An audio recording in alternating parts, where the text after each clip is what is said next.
ተክሊሉ የሚደረግበትና ሰርጉ የሚደረግበት ቀን ይለያያል። ተክሊሉ የሚደረግበት ማለት የሚቆርቡበት ቀን ማለት ነው። ትልቁ ችግር ያለው እዚህ ላይ። ከተማ ውስጥ ከሆነ ምን ታረጋለህ? ተክሊል ታረጋለህ። ከዛስ ቀኑን ሙሉ አብረህ እየጨፈርክ ትውላለህ፣ ከበሮ እየመታ ትውላለህ። በጣም ከባዱ ፈተና ይሄ፣ ከባድ ፈተና። ሙሽራ በዚያ ጊዜ አይንቀሳቀስም፣ ንጉስ ነው የሚሆነው፣ አዛዥ ነው የሚሆነው። የሙሽራ አፍ የሚሆነው ሚዜ ነው። እየሰማችሁ ነው? ግን የሙሽራ አፍ ማን ነው የሚሆነው? ሚዜ። በተለይ ዋና ሚዜ፣ ስር ሚዜ። እኔም ማቀው በተወለድኩበት አካባቢ ሙሽራው በጣም ተከብሮ ሚዜው ነው ከፊት ለፊት እየመራ የሚመጣው።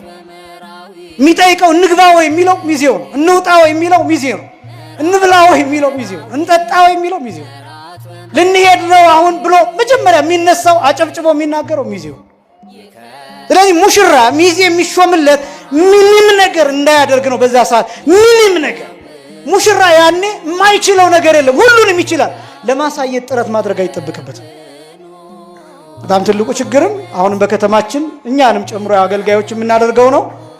ቀድሶ ማግባት፣ እነዚህ ነገሮች ሁሉ ስርዓት አይደለም፣ የለም። ዲያቆን ሙሽራው ዲያቆን ሲሆን ገብቶ ግዴታ ቀድሶ የማቁረብ ሚስቱ የማቁረብ፣ እንዲያውም በዚያ ሰዓት ጸሎት ተቀባይ ነው መሆን ያለበት፣ ተባራኪ ነው የሚሆነው በዛ ሰዓት። የለም ስርዓቱ። እንዲያውም ይኸውላችሁ ደግሞ የገጠሩ ልንገራችሁ፣ የገጠሩ ብቻ ሳይሆን ፍትሐ ነገሥቱ ነው የሚለው አይለያዩ። ሁለቱ ሙሽሮች እኛ አሁን ይሄ ከተማው እንዳልኳቸው አሻሽለን ካባ ቆንጆ ቆንጆ ካባ አሰርተን እናለብሳቸዋለን። ፍትሐ ነገሥቱ ግን የሚለው አንድ መጎናጸፊያ ለሁለት ይልበሱ ነው የሚለው። አንድ መጎናጸፊያ። እኔ መማቀያ ነው እስካሁን ድረስ በገጠሪቱ ይደረጋል ነው የምላችሁ። አንድ ልብስ መጽሐፈ ተክሊሉን ስርዓተ ተክሊሉን ብትመለከቱት ለዛቲ ልብስ ነው ባረካ ለዛቲ ልብስ ነው የሚለው፣ ለነዚህ ልብሶች አይደለም የሚለው። ይህቺ ልብስ ባርካት ነው የሚለው። ለምን? የምትቀርበው አንዲት ልብስ ነው።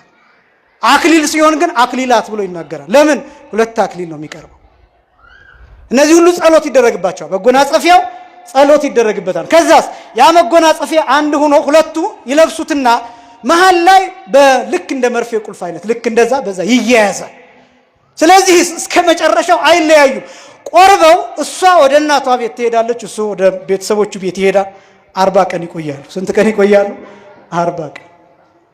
40 ቀን ሁለቱም በያሉበት እየጸለዩበት እንዲቆዩ ይደረጋል። ከ40 ቀን በኋላ ሰርግ ይደገሳል። በሰርጓ ቀን በፈለገችው መልክ እንድታጌጥ ባህሉ በሚፈቅደው በአካባቢው ስርዓት በአካባቢው ወግና ደንብ መሰረት በፈለገችው መልክ እንድታጌጥ። ምክንያቱም ሙሽራይቱ ለሙሽራዋ ራሷን የምትሰጥበት ቀን ነው። በፈለገችው መልክ እንድታጌጥ ይደረጋል። የፍትሐ ነገሥቱ ስርዓት ይሄ ነው። የገጠሪቱ ስርዓት 40 ቀን እንኳን ባይቆይ፣ ለምሳሌ የተክሊሉ ቀን እሁድ ቢሆን ሰርጉ ማክሰኞ ይሆናል በ3ኛው ቀን። ስለዚህ ምን ይሆናል? ላቭ ቢኖር ምን ቢኖር ሌሎች ነገሮች የበሉት ባይስማማቸው ምን ባይላቸው የቆረቡበት ቀን ስላልሆነ ያን ጊዜ ነፃ ነው። አሁን በጣም እየተቸገርን ያለነው እንዳልኳችሁ ተክሊል በተደረገበት ቀን ሰርጉ ይደረጋል፣ ከበሮ ይመታል፣ ዝላይ አለ።